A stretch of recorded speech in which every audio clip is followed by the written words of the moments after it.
Hello everybody. Today we are doing a bloom pour and a bloom swipe, all in one video. One of my buddies reached out to me. He wanted me to paint him a T letter cutout in the state of North Carolina in Duke colors. So that's what this video is all about.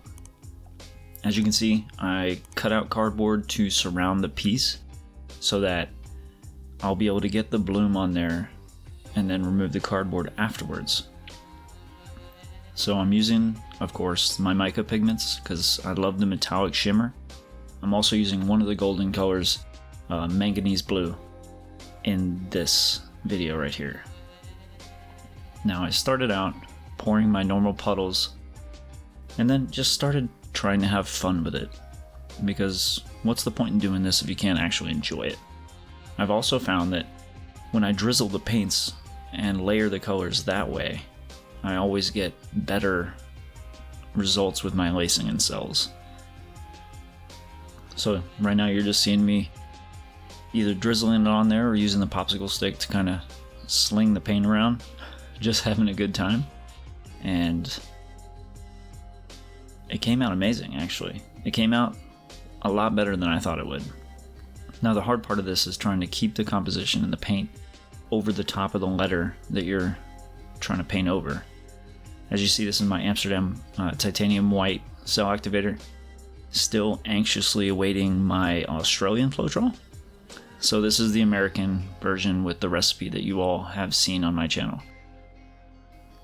Now, I really like the way this came out just because for some reason it reminds me of kind of a mountain range with the way the cells are, and it looks like a ridge, like a hilltop and a ridge going around it.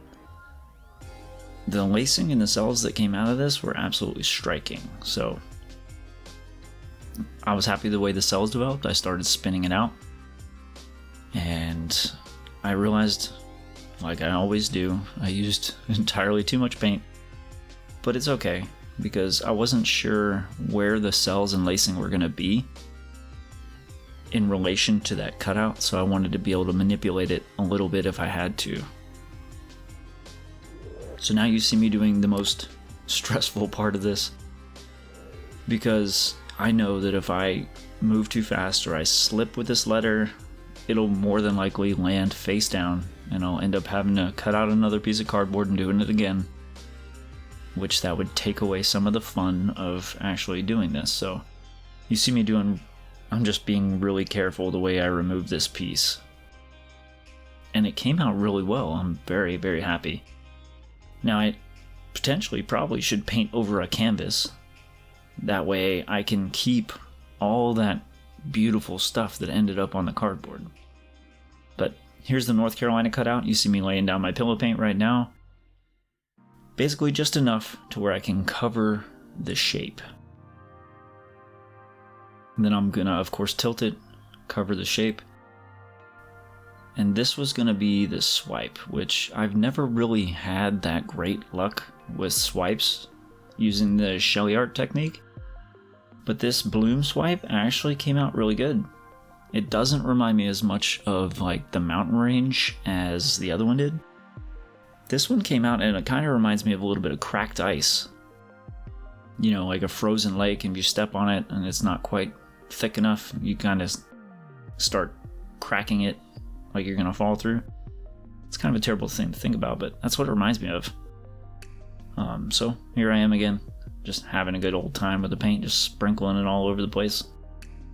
I'm trying to arrange my colors in a line over the top of the North Carolina cutout, so that way when I do my swipe, I can try to swipe down and over the piece, because I know there's going to be a significant amount of tilting and stretching that I need to do to get the lacing and cells where I want them to be. So as you see right now, I'm happy with the lacing. And now I'm going to try to move the composition as much as possible over the top of the North Carolina cutout. Because if not, I'm going to lose all of that when I remove it from the cardboard. So I'm just tilting it, stretching it, trying to be gentle with it, trying to not disturb the way the cardboard is laying on the cutout, because that will also, as you can already see, it's kind of disrupting the way the lines are flowing. So I see that and I'm like, okay, now I need to remove this cutout or I'm going to continue to distort all the cells. I got all the lacing and cells that I could get on the cutout, and now I'm just going to stretch them until I get a good coverage of the piece and until I'm happy with it. So that's what you see now. I'm trying to get a decent coverage. So while I'm doing that, I hope you guys are doing wonderful. I've had a great holiday season. I'm kind of glad the holidays are over though, because I'm ready to get back to work and start doing what I love doing all the time. But as you can see, it does. For me, it looks like cracked ice. I don't know. What do you see in that piece? What does it look like to you? And now you're seeing, with a little bit of light, kind of illustrating that shimmer and shine of the mica pigments as well as the lacing and cells that have developed within this piece. I'm just really happy the way this came out. How that blue kind of integrated with the white cell activator and just popped.